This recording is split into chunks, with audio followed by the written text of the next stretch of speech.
ಹಳೆಯ ಚಿನ್ನದ ಒಡವೆನ ಅಧಿಕ ಬೆಲೆಗೆ ಮಾರಬೇಕೆ? ಅಂದ್ರೆ ಆಟಿಕಾಗೆ ಕಾಲ್ ಮಾಡಿ 8880 ಅಟ್ಟಿಕಾ ಗೋಲ್ಡ್ ಕಂಪನಿ. ಮಾಜಿ ಪ್ರಧಾನಿ ಎಚ್.ಡಿ. ದೇವೇಗೌಡರ ಪತ್ನಿ ಚೆನ್ನಮ್ಮ ವಿಧಿವಶರಾಗಿರುವ ಹಿನ್ನೆಲೆಯಲ್ಲಿ ದೇವೇಗೌಡರು ಭಾವುಕರಾಗಿದ್ದಾರೆ. ಕಣ್ಣೀರ್ ಹಾಕ್ತಾ ತಮ್ಮ ಧರ್ಮ ಪತ್ನಿಯನ್ನ ನೆನಪು ಮಾಡಿಕೊಳ್ಳುತ್ತಿದ್ದಾರೆ ದೇವೇಗೌಡರು. ಇಡೀ ರಾತ್ರಿ ಕೂಡ ಅವರ ಪಾರ್ಥಿವ ಶರೀರದ ಮುಂದೆ ಕುತ್ಕೊಂಡು ಭಾವುಕರಾಗಿದ್ರು. ಈಗ ಚೆನ್ನಮ್ಮ ಅವರ ಪಾರ್ಥಿವ ಶರೀರದ ಮುಂದೆ ಮತ್ತೊಮ್ಮೆ ಭಾವುಕರಾಗಿದ್ದಾರೆ. ಚೆನ್ನಮ್ಮ ನೆನೆದು ಮಗುವಿನಂತೆ ಕಣ್ಣೀರ್ ಹಾಕ್ತಿದ್ದಾರಂತೆ ದೇವೇಗೌಡರು. ತನ್ನ ಬದುಕಿನ ಶಕ್ತಿ ಹಾಕಿದ್ದ ಪತ್ನಿ ಕಳೆದುಕೊಂಡು ಗೌಡರು ಭಾವುಕರಾಗಿದ್ದಾರೆ. ರಾತ್ರಿ ಪತ್ನಿ ಪಾರ್ಥಿವ ಶರೀರದ ಎದುರೇ ಬಿಕ್ಕಿ ಬಿಕ್ಕಿ ಅತ್ತುಬಿಟ್ಟಿದ್ದಾರೆ ಗೌಡ್ರು. ತನ್ನ ಬೆನ್ನೆಲುಬು ಹಾಕಿದ್ದ ಪತ್ನಿ ಇಲ್ಲದೆ ಕಣ್ಣೀರ್ ಹಾಕ್ತಿದ್ದಾರಂತೆ ದೇವೇಗೌಡರು. ಪತ್ನಿ ಹಣೆಗೆ ಸಿಂಧೂರವಿಟ್ಟು ತಲೆಗೆ ಹೂ ಮುಡಿಸಿದ್ದಾರೆ ದೇವೇಗೌಡರು. ಚೆನ್ನಮ್ಮ ಪಾರ್ಥಿವ ಶರೀರದ ಎದುರು ಚಿಕ್ಕ ಮಗುವಿನ ರೀತಿಯಲ್ಲಿ ಭಾವುಕರಾಗಿದ್ದಾರೆ ದೇವೇಗೌಡರು. ದೃಶ್ಯ ನೋಡ್ತಾ ಇದ್ರಿ.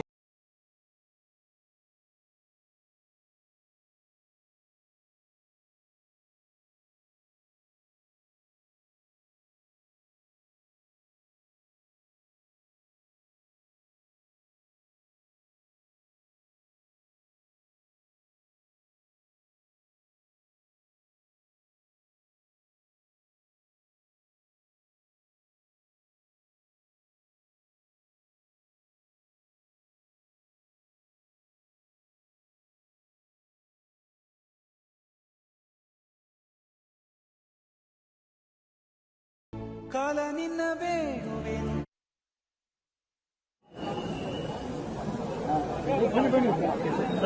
ಕರ್ನಾಟಕದ ಬಹುದೊಡ್ಡ ರಾಜಕಾರಣದ ಕುಟುಂಬ, ಸಣ್ಣ ಹಳ್ಳಿಯಿಂದ ಬಂದಂತ ದೇವೇಗೌಡರು ರಾಷ್ಟ್ರದ ಪ್ರಧಾನಮಂತ್ರಿಗಳಾಗಿ, ಕರ್ನಾಟಕದ ಮುಖ್ಯಮಂತ್ರಿಗಳಾಗಿ ಇಡೀ ಕುಟುಂಬ ರಾಷ್ಟ್ರ ಮಟ್ಟದಲ್ಲಿ ರಾಜಕಾರಣದ ದೊಡ್ಡ ಕುಟುಂಬ ಆದರೂ ಸಹ ಅದರ ಹಿಂದಿನ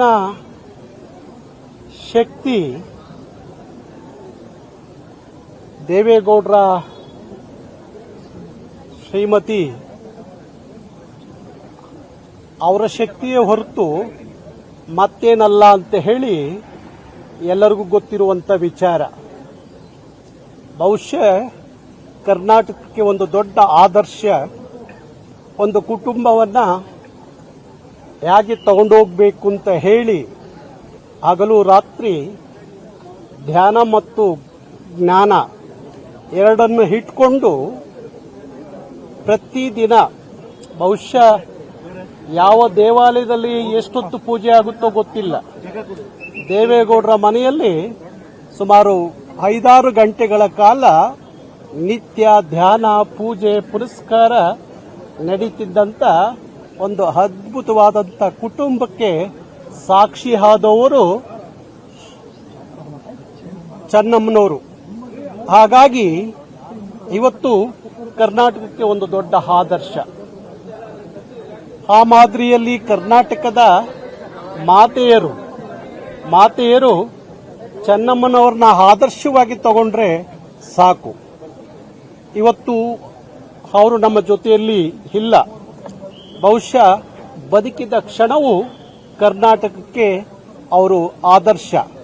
ಹಾಗಾಗಿ ಆ ಕುಟುಂಬ ಇವತ್ತಿಗೂ ದೇಶದಲ್ಲಿ ದೊಡ್ಡ ರಾಜಕೀಯ ಶಕ್ತಿಯಾಗಿದ್ದರೆ ಅದು ಹಿಂದೆ ಇದ್ದಂಥ ಶಕ್ತಿ ಅದು ಚೆನ್ನಮ್ಮನವರು ಅಂತ ಹೇಳಲಿಕ್ಕೆ ನಮಗೆಲ್ಲ ಗೊತ್ತಿದೆ. ಹಾಗಾಗಿ ಇವತ್ತು ಕರ್ನಾಟಕವನ್ನ ಬಿಟ್ಟು ಹೊರಟಿರುವಂಥ ಚೆನ್ನಮ್ಮನವರು ಕಾಲಭೈರವನಲ್ಲಿ ಐಕ್ಯ ಅಂತ ಹೇಳಿ ನಾನು ಭಾವಿಸ್ತೀನಿ. ಅವರ ಪೂಜೆ ಪುರಸ್ಕಾರ ಆ ಮನೆಯಲ್ಲಿ ನಿರಂತರವಾಗಿ ನಡೀಲಿ ಅಂತ ಹೇಳಿ ಭಗವಂತನಲ್ಲಿ ಪ್ರಾರ್ಥನೆ ಮಾಡ್ತೀನಿ.